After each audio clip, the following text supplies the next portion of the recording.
I'm running short of words right now, but I cannot afford this because I have to speak. Thank you so much for all the love, for all the warmth. Thank you for accepting me. Thank you very much.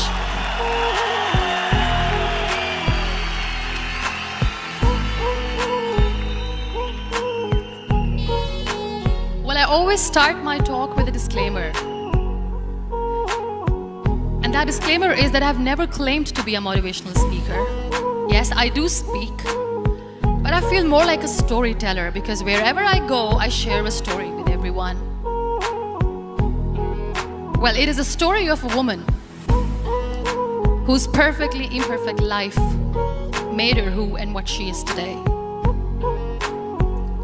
It's the story of a woman who, in pursuit of her dreams and aspirations, made other people realize that if you think that your life is hard and you're giving up on that because you think your life is unfair, think again. Because when you think that way, you are being unfair to your own self. It's the story of a woman who made people realize that sometimes problems are not too big. We are too small because we cannot handle them.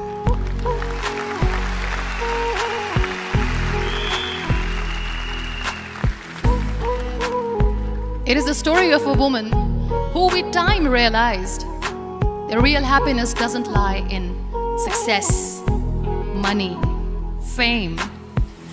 It lies within. Real happiness lies in gratitude.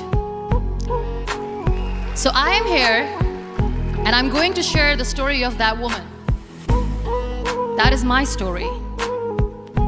The story of gratitude.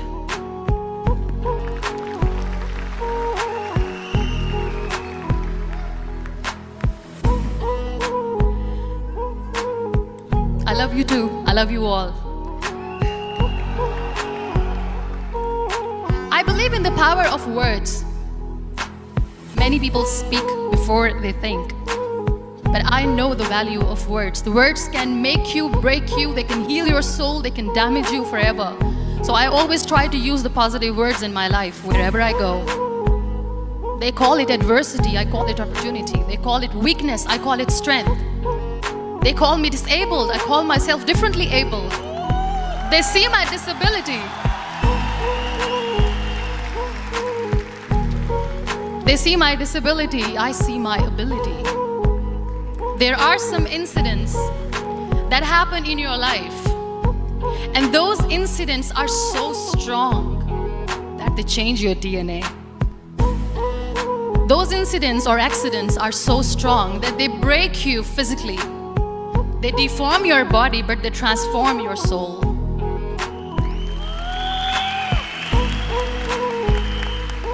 Those incidents break you, deform you, but they mold you into the best version of you.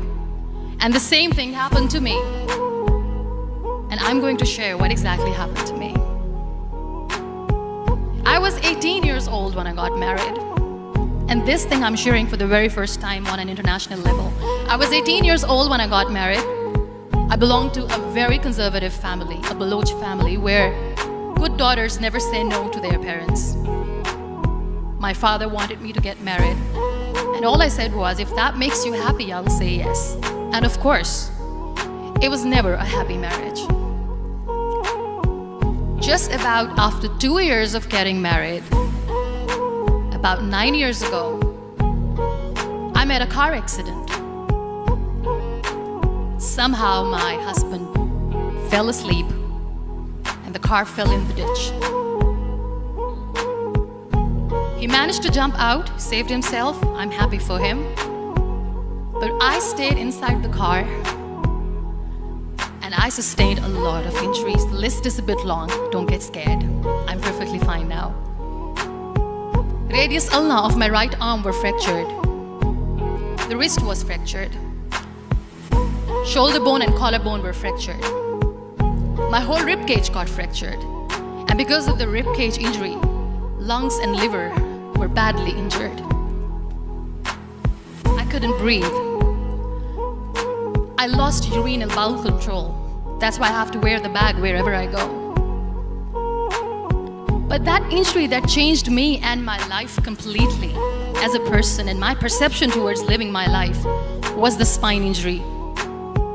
3 vertebrae of my backbone were completely crushed, and I got paralyzed for the rest of my life. So this accident took place in a far-flung area in the outskirts of a very small province, Balochistan, where there was no first aid, no hospital, no ambulance. I was in the middle of nowhere in that toppled car. Many people came to rescue. They gave me CPR. They dragged me out of the car. And while they were dragging me out, I got the complete transection of my spinal cord. And now there was this debate going on. Should we keep it here? She's going to die. Where should we go? There is no ambulance. There was this 4-wheeler Jeep standing in the corner of the street. They said, put her in the back of the Jeep and take her to the hospital, which is 3 hours away from this place. And I still remember that bumpy ride. I was all broken. They threw me at the back of the Jeep and they rushed me to the hospital. That is where I realized that my half body was fractured and half was paralyzed. I finally ended up in a hospital where I stayed for 2.5 months. I underwent multiple surgeries. Doctors have put a lot of titanium in my arm. There's a lot of titanium at my back to fix my back. That's why people in Pakistan call me the Iron Lady of Pakistan. Sometimes I wonder how easy it is for me to describe all this all over again. And somebody has rightly said that when you share your story and it doesn't make you cry, that means you have healed.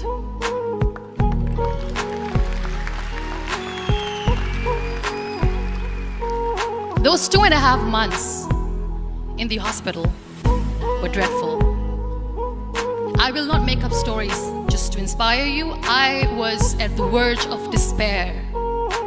One day, doctor came to me and he said, well, I heard that you wanted to be an artist, but you ended up being a housewife. I have a bad news for you. You won't be able to paint again because your wrist and your arm are so deformed, you won't be able to hold a pen again. And I stayed quiet. Next day, doctor came to me and said, your spine injury is so bad, you won't be able to walk again.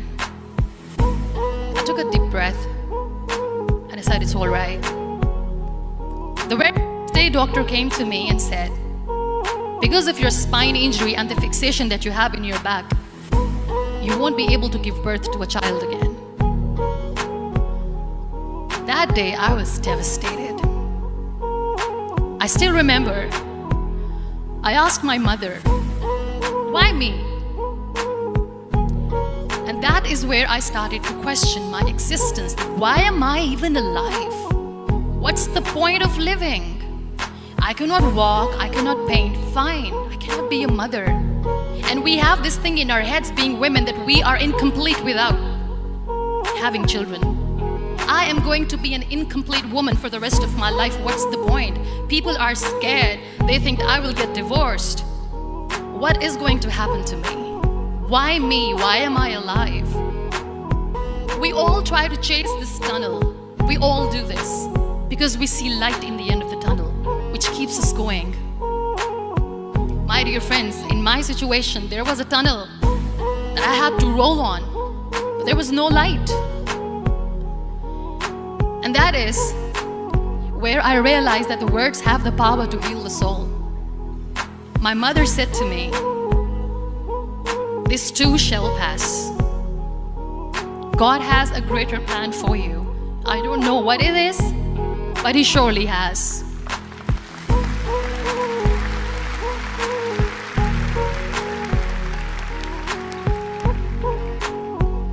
All that distress and grief, somehow or the other, those words were so magical that they kept me going. I was trying to put that smile on my face all the time, was hiding. It was so hard to hide the pain, which was there. But all I knew was that if I will give up, my mother and my brothers will give up too.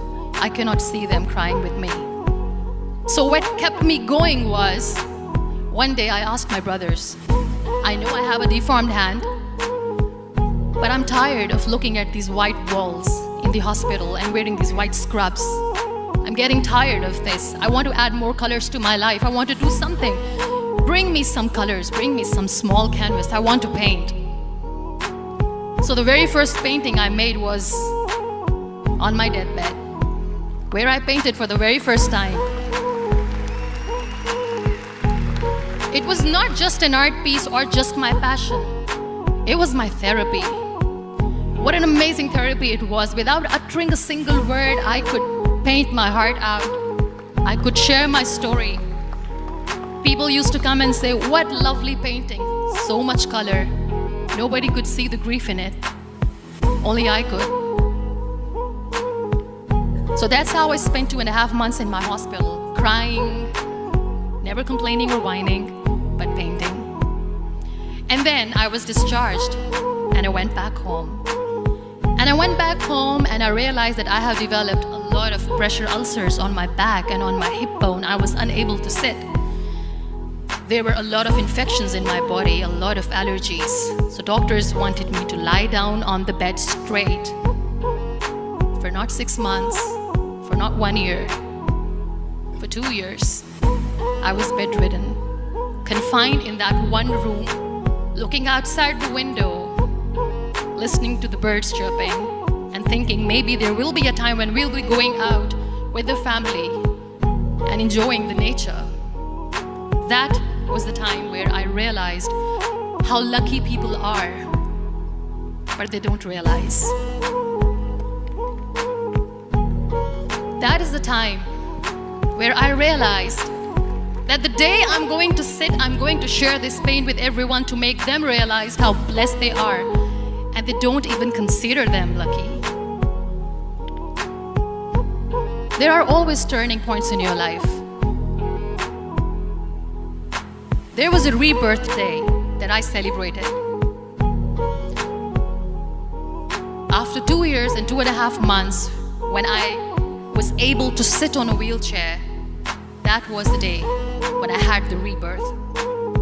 I was a completely different person. I still remember the day I sat on the wheelchair for the first time, knowing that I'm never going to leave this, knowing that I won't be able to walk for the rest of my life. I saw myself in the mirror and I talked to myself. And I still remember what I said. I cannot wait for a miracle to come and make me walk. I cannot sit in the corner of the room crying, cribbing and begging for mercy because nobody has time. So I have to accept myself the way I am. The sooner the better. So I applied the lip color for the first time.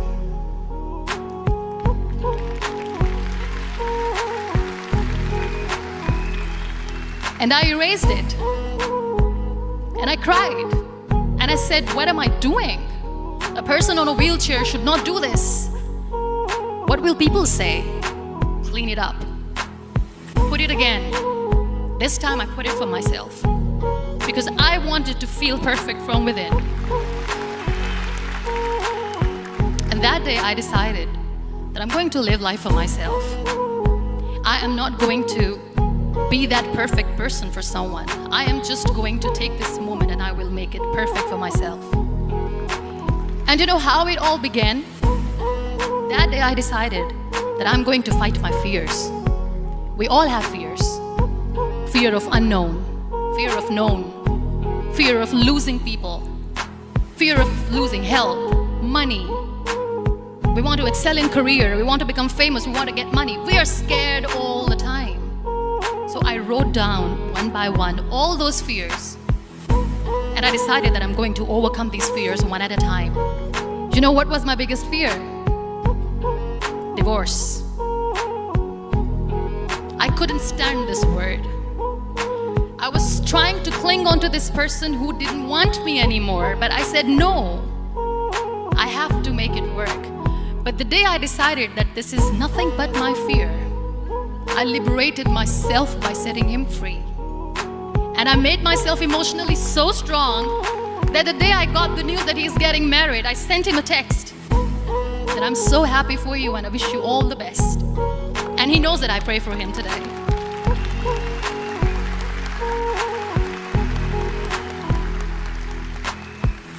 My biggest fear, number 2, was I won't be able to be a mother again. And that was quite devastating for me. But then I realized there are so many children in the world, all they want is acceptance. So there is no point of crying, just go and adopt one. And that's what I did.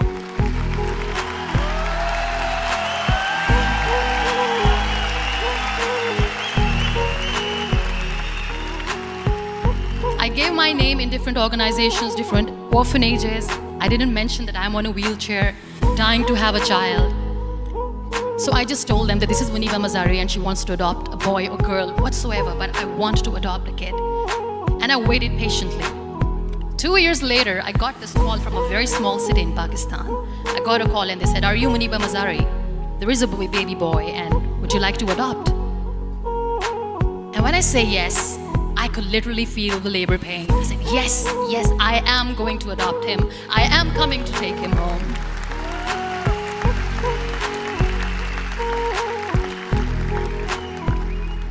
And when I reached there, the man was sitting and he was looking at me from head to toe. And in back of my head, I kept thinking that, oh my God, he's going to say she's on the wheelchair, she doesn't deserve it. How is she going to take care of him? And I looked at him and I said, do not judge me because I'm on the wheelchair. But you know what he said? He said, I know you will be the best mother of this child. You both are lucky to have each other.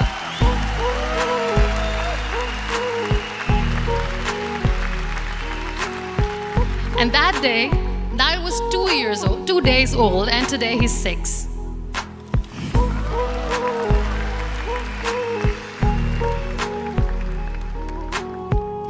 You'll be surprised to know another bigger fear that I had in me. It was facing people. I used to hide myself from people. When I was on bed for 2 years, I used to keep the door closed. I used to pretend that I'm not going to meet anyone, tell them that I'm sleeping. You know why? Because I couldn't stand that sympathy that they had for me. They used to treat me like a patient. When I used to smile, they used to look at me and say that, "You're smiling, are you okay?" I was tired of this question being asked, "Are you sick?" Well, a lady yesterday at the airport asked me, "Are you sick?" And I said, well, besides the spinal cord injury, I'm fine, I guess.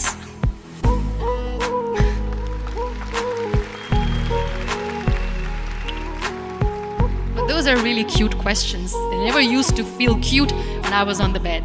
So I used to hide myself from people, knowing that, oh my God, I'm not going to see that sympathy in their eyes. It's all right. And today I'm here speaking to all these amazing people because I have overcome the fear.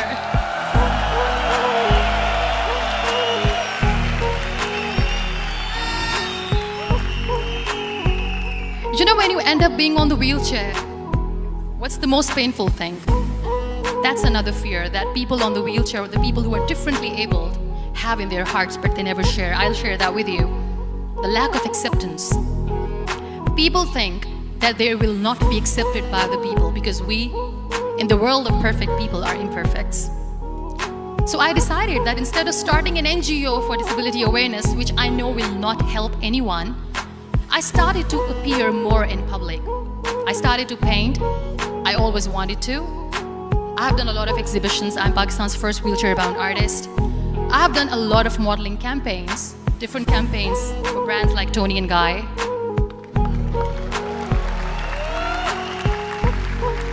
I have done some really funny, breaking the barriers kind of modeling. There was this one by the name Clown Town where I became a clown because I know that clowns have hearts too. And then I also decided that if I really want to make the difference, I am not going to let people use me for their polio campaigns where they will make you a victim and an emblem of misery and mercy and will say that, you know what, give polio drops to your children or they'll become like this girl. I decided that I'm going to join the national TV of Pakistan as an anchor person, and I've been doing a lot of shows for the last 3 years.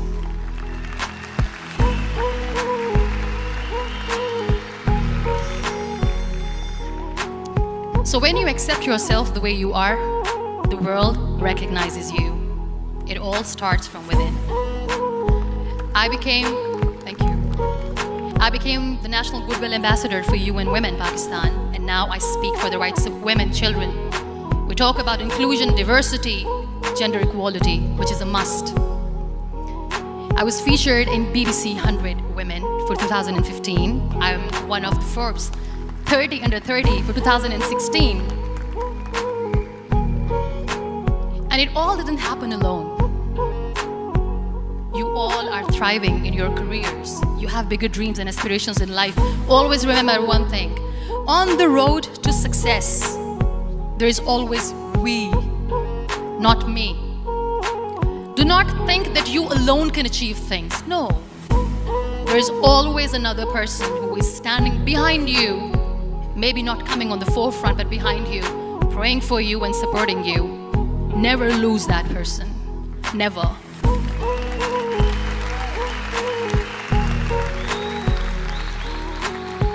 No matter how much I say that I couldn't find a hero, so I became one, I still want to recognize those 3 people in my life who literally changed my life completely, and I get inspiration from them every single day. Waleed Khan. Many people know about the terrorist attacks in Pakistan. We have lost many people. And I'm sharing this with a very heavy heart because we actually have lost a lot of people in this huge turmoil of terrorism. These people are barbarians. They do not see people. They're even worse than animals. They have killed people in mosques. They have killed people in churches, temples, even in schools. There was this terrorist attack in Army Public School, Peshawar, where these terrorists entered in an examination hall and they killed our children. And in that attack, that day, this beautiful boy, Waleed Khan, who was my hero, my real life hero, was the proctor who was taking care of the students, was keeping an eye on the students. Those barbarians shot him 3 times in the face, 5 times on his body, and he fell down. I was asked to give a talk in the school after a week of that terrorist attack. With a very heavy heart, I went there and I spoke. We sang a few national songs. I thought that maybe I've done my part, but deep inside, it was killing me. I could see children injured. I could see children sitting on the wheelchairs, looking at me, wondering, what next? What was our fault? Just because we were here to give examination, we have been shot. So many people, so many children lost their friends. Their classrooms were empty. The next day they went to the classroom. So this kid, Waleed Khan, I was asked that he is in a hospital right now, and you have to go and see him and motivate him and tell him that it's going to be okay. And when I saw Waleed Khan coming on the wheelchair for the first time in front of me, his face was all deformed. His leg was fractured, his arm was fractured. He couldn't talk, he lost his teeth. He cannot sneeze, he cannot smell. He cannot eat. And I kept thinking, what should I say? That everything is going to be all right? No, nothing is all right. And while I was juggling with the words, what to say, what not to say, this beautiful child, Waleed Khan, came to me and he said, "Are you Muniba Mazari?" I said, "Yes." He said, "Baji, let's take a selfie."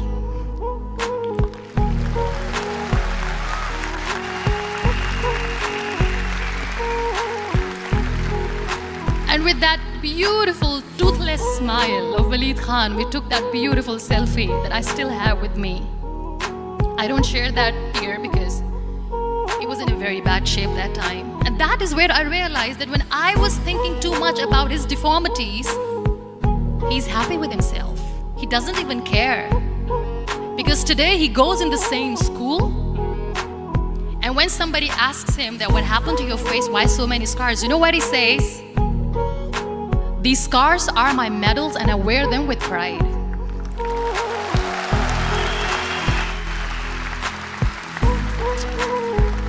And how beautifully he says that terrorists wanted me not to study. I am going to study. I will become a doctor one day. And this is my way of taking revenge from those terrorists. Another real-life hero, of course, my son. His name is Nile, N-I-L-E, River Nile. I learned so much from this kid. The first and foremost thing is patience. How to be patient when you know that your mother cannot walk, when you know that your mother is different from the other women, when you know that your mother cannot go out and play with you. How to stay calm. He loves football. And when we got the very first football, he was 4 years old. He was super excited. I still remember he came in the room and he said, "Mom, let's play football." And he kept the ball in my feet. And he said, "Let's kick it." And that day I felt disabled. I said, "I cannot kick the ball." And I was down with the same face. He looked at me and he said, "Well, that's all right. Your legs are not working, but your hands do. Let's play catch the ball."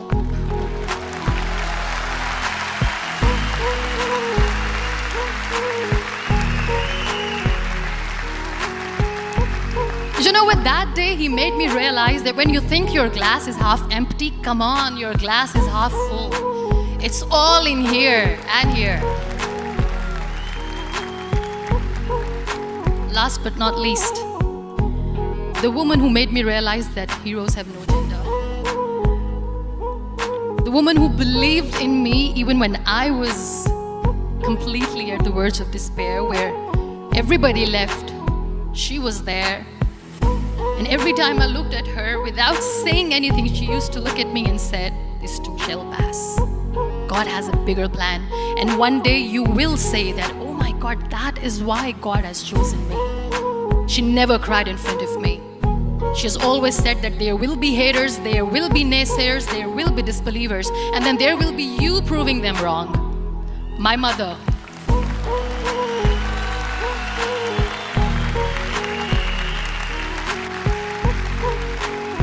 Whatever I am today, I'm nothing without her. I'm nothing without her. Thank you, Mama. I wish you were here. Thank you for making me who I am today.